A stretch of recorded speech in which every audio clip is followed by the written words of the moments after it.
శ్రీ గురుభ్యో నమ. రేపటి నుండి అనగా ఆషాఢ శుద్ధ పాడ్యమి నుండి మనకు వారాహి అమ్మవారి నవరాత్రులు జరుగుతాయన్నమాట. అంటే ఆషాఢ శుద్ధ పాడ్యమి నుండి ఆషాఢ శుద్ధ నవమి వరకు వారాహి అమ్మవారి యొక్క నవరాత్రులు జరుగుతాయి. 9 రోజులు జరుగుతుంది కాబట్టి నవరాత్రులు అంటారు. దసరా నవరాత్రులు ఎలాగో అలాగే ఈ ఆషాఢ మాసములో అమ్మవారికి సంబంధించి వరాహ రూపములో మీరు అవతారం చూసే ఉంటారు అమ్మవారి రూపాన్ని. ఆ వరాహ రూపములో అమ్మవారిని ఆరాధిస్తారు. ఈ వారాహి అమ్మవారికి ఆషాఢ శుద్ధ పాడ్యమి నుండి నవమి దాకా జరిగే నవరాత్రులను వారాహి నవరాత్రులు అంటారు. అలాగే గుప్త నవరాత్రులు అని కూడా అంటారు. అయితే ఈ వారాహి అమ్మవారికి మనం ఎలా పూజించుకోవాలి, ఏమిటి విషయాలన్నీ అనుకుంటే, ముఖ్యంగా మనం తెలుసుకోవాలనుకుంటే, ఈ వారాహి అమ్మవారు అంటే ఏమిటి అసలు అంటే సాక్షాత్తు భూదేవి మాత. ఈ భూదేవి మాతను హిరణ్యాక్షుడు అంటే రాక్షసుడు జలాల్లోకి తీసుకువెళ్ళినప్పుడు శ్రీ మహావిష్ణువు వరాహ రూపంలో అవతరించి ఆ రాక్షసుడిని సంహరించి భూదేవిని రక్షిస్తాడు. స్వామివారి మీద భక్తితో అప్పుడు అమ్మవారు వారాహి రూపం తీసుకుంటుంది. అందువలన ఆమె వరాహస్వామి స్త్రీ రూపాన్ని ధరించడం వలన వారాహి అమ్మవారిగా మనం పూజిస్తాం. వారాహి అమ్మవారు అంటే ఎవరో కాదు, శ్రీ మహాలక్ష్మి అమ్మవారే. అయితే సిరి సంపదనిచ్చే తల్లి. లక్ష్మి అంటే ధనం ఒకటే కాదు, పాడి పంటలు సస్యశ్యామలంగా ఉండడము కూడా అమ్మవారి యొక్క ప్రతీక. సుఖము, సంతోషము, శాంతి ఇవన్నీ కూడా అమ్మవారి ద్వారానే మనకందరికీ లభిస్తుంది. ఈ వారాహి అమ్మవారి స్వరూపాన్ని గమనిస్తే వరాహముఖముతో అష్టభుజాలతో అంటే 8 భుజాలతో శంఖ చక్ర హల హల అంటే నాగలి, ముసల అంటే రోకలి, పాశ అంకుశ వరద అభయహస్తాలతో ప్రకాశిస్తూ మనకు దర్శనమిస్తుంది అమ్మవారు. ఈ రూపంలో దర్శనమిచ్చే అమ్మవారిని మహావారాహి, బృహద్వారాహి అని కూడా అంటారు. అమ్మవారి చిత్రాన్ని జాగ్రత్తగా పరిశీలిస్తే ఆమె నాగలి, రోకలి ధరించి ఉంటుంది ముఖ్యంగా. అంటే అర్థం ఏమిటి? నాగలి అనేటువంటిది భూమిని దున్నడానికి ఉపయోగించేటువంటి సాధనం. అలాగే రోకలి ధాన్యాన్ని దంచేటటువంటి సాధనం. దీన్ని బట్టి మనకి ఏమర్థమవుతుందంటే పాడి పంటలు సస్యశ్యామలంగా ఉండడానికి అమ్మవారు ఎంతో తోడ్పడుతుంది. దీని పరమార్థం అన్నమాట. కాబట్టి పాడి పంటలు బాగా పండాలన్నా, పంట చేతికి రావాలన్నా కాబట్టి వీటన్నిటికీ అమ్మవారే ముఖ్యమన్నమాట. రైతులు కూడా ఎక్కువగా అమ్మవారిని ఆరాధిస్తారు. మనమందరూ కూడా ఆరాధించుండాలి. మనం ఎంత డబ్బు సంపాదించినా కూడా ఒక ఈ 5,000 నోట్లో వెళ్ళడం గురించే ప్రయత్నం చేస్తాం. ముందుగా ఆహారం తినకుండా మనం బ్రతకలేం. కాబట్టి ఆ ఆహారం లభించడానికే మరీ శ్రేష్టమైనటువంటిది ఈ వారాహి అమ్మవారు అనేటువంటిది.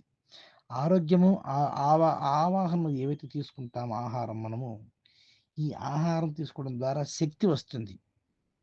ఆ శక్తి ద్వారా మనము ఏమైనా సాధించడానికి, ఒక పని సాధించడానికి కూడా మనకు ఒక మార్గం ఏర్పడుతుంది. శక్తే లేకపోతే చేసే తెలివితేటలు ఉండినా కూడా మనం ఏమీ చేయలేం. కాబట్టి ఈ ఆహారాన్ని మనకు పంచిపెట్టేటువంటి తల్లి వారాహి అమ్మవారు.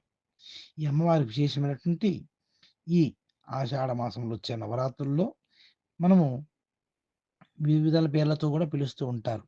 ఉన్మత్త వారాహి, బృహత్ వారాహి, స్వప్న వారాహి, కిరాత వారాహి, శ్వేత వారాహి, ధూమ్ర వారాహి, మహావారాహి, వార్తాలి వారాహి, దండిని వారాహి, ఆది వారాహిగా అమ్మవారిని భక్తులు పూజిస్తారని మన పెద్దలు చెబుతూ ఉంటారు. కాబట్టి ఈ నవరాత్రులలో, వారాహి నవరాత్రుల్లో భక్తులు ఎవరైనా అక్కడే అందరూ కూడా ఒక్క ఫోటో మనం ఇంట్లో పెట్టుకున్నా కూడా పర్వాలేదు. లేదు ఇంకా శక్తి ఉన్నటువంటి వారు చిన్న విగ్రహమైనా దొరుకుతుంది వాళ్ళే పూజ సామాన్ షాపులలో. తెచ్చి పెట్టుకొని అమ్మవారికి రోజు నీటితో కానీ, కొబ్బరి నీటితో కానీ, పంచామృతంతో కానీ శక్తానుసారంగా అభిషేకం చేసుకొని అమ్మవారికి ధూపదీప నైవేద్యాలు సమర్పించి అష్టోత్తర శతనామార్చన పూజ చేసుకొని ఇవాళ రేపు మన ఫోన్లో కొట్టినా కూడా వస్తుంది అది.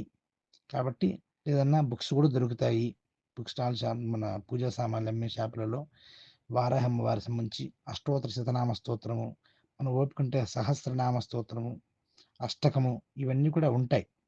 ఏ లాంగ్వేజ్ కావాలంటే ఆ యొక్క భాషల్లో వాళ్ళు చదువుకోవచ్చు, వినవచ్చు కూడా. కొంతమంది చదువు తెలియని వారు ఉన్నా కూడా భక్తిగా చేసుకోవాలని కోరుకుంటుంది కానీ చదివేకి రాదు. అలాంటి వారు ఫోన్‌లో పెట్టుకొని వినవచ్చును కూడా. తప్పేమీ లేదు. ఎవరు చేసుకున్నా భక్తిగా, శ్రద్ధగా ఆరాధించడం ప్రథమమైనటువంటిది. ఈ అమ్మవారి పూజించడం ద్వారా ఒక పంటలు, ఆహారం అనే కాకుండా భూ సంబంధితమైనటువంటి వ్యవహారాల్లో విజయం సాధించడానికి, అలాగే శత్రునాశనం కొరకు. శత్రునాశనం అంటే ఏమిటి? శత్రువు నాశనం అయిపోయిన అని అర్థం కాదక్కడ. ప్రతి మనిషి కూడా నేను ప్రతిసారి చెబుతూ ఉంటాను. మానవులందరూ ఒకటే. వానిలో ఉన్న దుర్మార్గం అన్నటువంటిది నశించాలని మనం కోరుకోవాలి. ఆ దుర్మార్గమే కదా మనకు శత్రుత్వాన్ని పంచిపెట్టింది అవతల వాడి నుంచి. కాబట్టి మనిషి ఎప్పుడు నాశనం కావాలని మనం కోరుకోకూడదు. వానిలో ఉన్న శత్రువుని నశించాలని కోరుకోవాలి. శత్రు భావం నశించాలని కోరుకోవాలి. కాబట్టి శత్రునాశనం కొరకు, మంచి ఆరోగ్యము కొరకు, దీర్ఘకాలికమైన రోగములకు, అంతుబట్టని రోగములకు, భూ సంబంధిత వ్యవహారాల్లో విరోధాలు, వివాదాలు ఏమన్నా ఉన్నా అటువంటి వాటికి కూడా అత్యంత శ్రేష్టమైనటువంటిది. మీరు వినే ఉండొచ్చు కొన్ని చోట్ల భూవరాహస్వామి దేవాలయం అని కూడా ఉంటూ ఉంటుంది. భూ సంబంధిత వ్యవహారాలకు శ్రేష్టమైనటువంటిది. వరాహ రూపంలో ఉంటాడు శ్రీ మహావిష్ణువు. మీరు చూసే ఉంటారు. ఆ గ్లోబ్ లాగా ఉంటుంది రౌండ్‌గా. దాన్ని ఇంకా మూతి మీద ఆ ముక్కు పైన భాగంలో పట్టుకొని ఉంటాడు అలాగా. కాబట్టి ఇదంతా కూడా వారాహ అమ్మవారి ప్రతీకగా భావించి ఎవరైతే భక్తిగా, శ్రద్ధగా అమ్మవారిని పూజిస్తారో వారందరికీ సాక్షాత్తు వారాహి అమ్మవారికి అనుగ్రహం కలుగుతుంది.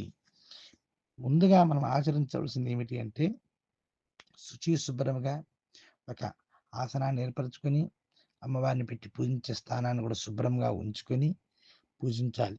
చక్కగా రంగవల్లి ముగ్గులు పెట్టి చక్కగా పూజిస్తూ ఉంటే చాలా శ్రేష్టమైనటువంటిది. భక్తి శ్రద్ధగా ఆరాధించాలి. ఎంత బాగా చేశామో, ఎన్ని పూలు పెట్టామో, ఎన్ని పండ్లు పెట్టామో ముఖ్యం కాదు. దాంతో పాటుగా మనము భక్తి శ్రద్ధను ప్రథమమైనటువంటిది. ఆ భక్తి శ్రద్ధ లేకుండా మనం ఎంత చేసినా, ఎన్ని శ్లోకాలు, ఎన్ని స్తోత్రాలు చేసినా లాభం లేదు. భక్తి శ్రద్ధను దగ్గర పెట్టుకొని పరమాత్మ పైన ప్రేమగా, భక్తిగా, శ్రద్ధగా ఆరాధించండి. ఆ మార్పు మీకే తెలుస్తుంది. అది. కాబట్టి అందరికీ వారాహి అమ్మవారికి అనుగ్రహం కలగాలని కోరుకుంటూ మీ కృష్ణకుమార శాస్త్రి.